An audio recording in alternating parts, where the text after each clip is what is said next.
ایک موقع پر حضور علیہ الصلوۃ والسلام نے 3 گناہوں کا تذکرہ کیا. فرمایا 3 گناہ ایسے ہیں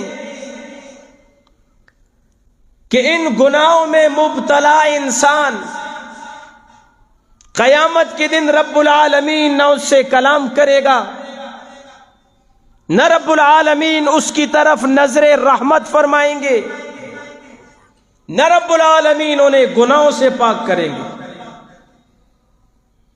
اور حضور نے یہ بات 3 دفعہ ارشاد فرمائی. تو جب حضور نے 3 مرتبہ یہ بات ارشاد فرمائی تو حضرت ابو ذر رضی اللہ تعالیٰ عنہ نے فرمایا، اللہ کے رسول من ھذا، وہ محروم، وہ بدبخت انسان کون ہے؟ وہ کون لوگ ہیں جنہیں رب العالمین نہ ان سے کلام کرے گا، نہ نظر رحمت سے دیکھے گا؟ وہ بدبخت لوگ کون ہیں؟ تو حضرت صلی اللہ علیہ وسلم نے 3 آدمیوں کا ذکر کیا. پہلا فرمایا اپنے ازار کو، اپنی شلوار کو ٹخنوں سے نیچے لٹکانے والا. آج اس کو گناہ نہیں سمجھا جاتا، یہ تکبر کی علامت ہے. فرمایا جو تکبر کے لیے، فخر و غرور کرنے کے لیے اپنے ازار کو ٹخنوں سے نیچے لٹکائے گا، قیامت کے دن رب العالمین اس سے کلام تک نہیں فرمائیں گے، نہ رب العالمین ان کی طرف نظر کرم فرمائیں گے،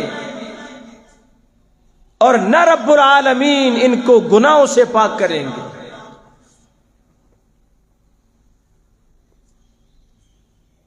تو جو تکبر کے لیے شلوار کو ٹخنے سے نیچے رکھے گا وہ تو اللہ کی نظر رحمت سے بھی محروم، اللہ کے کلام سے بھی محروم، دردناک عذاب کا مستحق.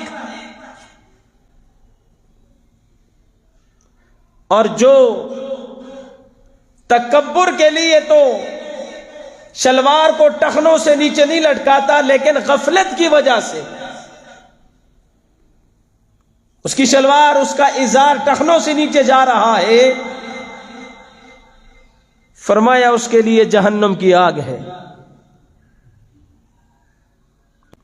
اور بعض ساتھی تو نماز کے اندر بھی ان کے پانچے ان کے ٹخنوں سے نیچے جا رہے ہوتے ہیں.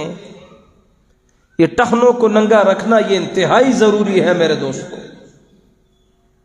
وگرنہ یہ حدیث سن لیں اللہ کلام تک نہیں کرے گا، اللہ تعالی نظر رحمت نہیں کرے گا، اللہ گناہوں سے پاک بھی نہیں کرے گا، اللہ دردناک عذاب میں اس کو مبتلا کرے گا. اس گناہ سے بچنا چاہیے کہ نہیں بچنا چاہیے؟ دوسرا فرمایا